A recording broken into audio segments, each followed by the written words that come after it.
Mi sembra però semplicistico affermare, come è stato fatto qualche volta, che lo fece per un semplice tornaconto, cioè che lo fece perché i nuovi alleati, dopo aver rotto con l'Austria-Ungheria, promettevano più di quanto non potesse permettere l'Austria-Ungheria. È ovvio che l'Italia si impegnò in questa guerra per ragioni di ben maggiore portata che territori a cui si parla, a cui si pensa generalmente. In genere si pensa che l'Italia sia entrata in guerra per Trento e Trieste.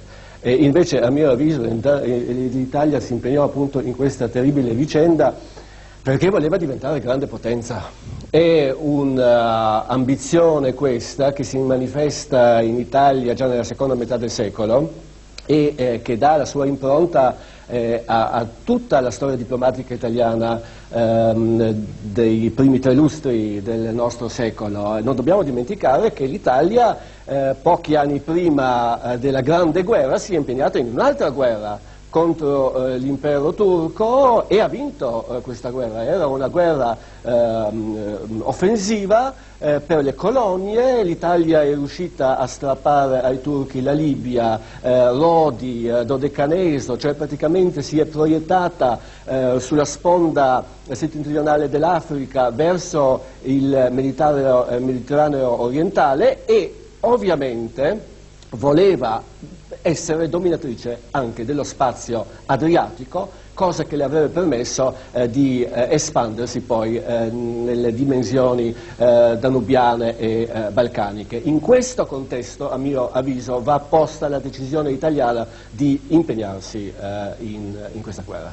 Io vorrei appunto sottolineare che non sono del tutto d'accordo sulla estraneità della Serbia a quanto è avvenuto a Sarajevo. Io penso invece che in Serbia, dopo le guerre balcaniche, cioè quella del 12-13, guerre vinte appunto dalla Serbia, c'è stata un'esplosione di nazionalismo interno guidato da gruppi di ufficiali organizzati in società segrete come la Mano Nera, che hanno contribuito in maniera notevolissima a quello che è successo appunto il 28 giugno del 1914 a Sarajevo. Dunque la Serbia effettivamente in quel momento era un pericolo estremamente grave per l'Austria-Ungheria e per quanto non abbiamo naturalmente nessuna simpatia per le velleità belliche di Konrad von Hötzendorf, bisogna pur sempre dire che appunto l'Austria è stata fortemente in qualche maniera sollecitata dai serbi stessi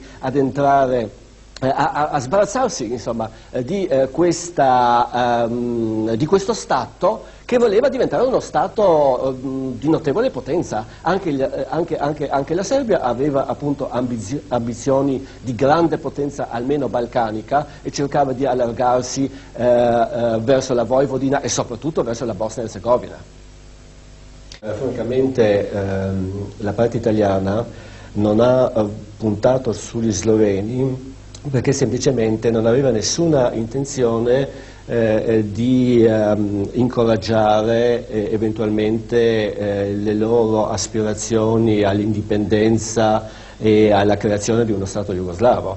L'Italia non desiderava una Jugoslavia alla propria frontiera orientale. L'Italia pensava piuttosto ad un'Austria rimpicciolita. Per cui appunto questo discorso a mio avviso va visto in questa luce, cioè mentre si incoraggiavano i cechi e gli slovacchi, si creava addirittura una legione ceca nell'esercito italiano, non si incoraggiavano assolutamente gli sloveni e in genere gli jugoslavi, in quanto questo poteva essere una specie di riconoscimento della futura realtà statale che sarebbe nata appunto sull'alta sponda dell'Adriatico. Era abbastanza forte questa volontà di costruire uno Stato passato degli slavi del sud.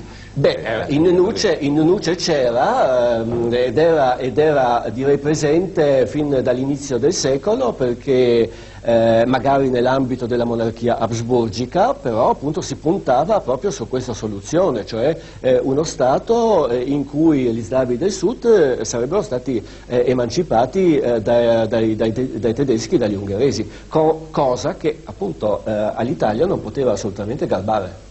Io vorrei intanto aggiungere ancora qualcosa su Borojevic, sì.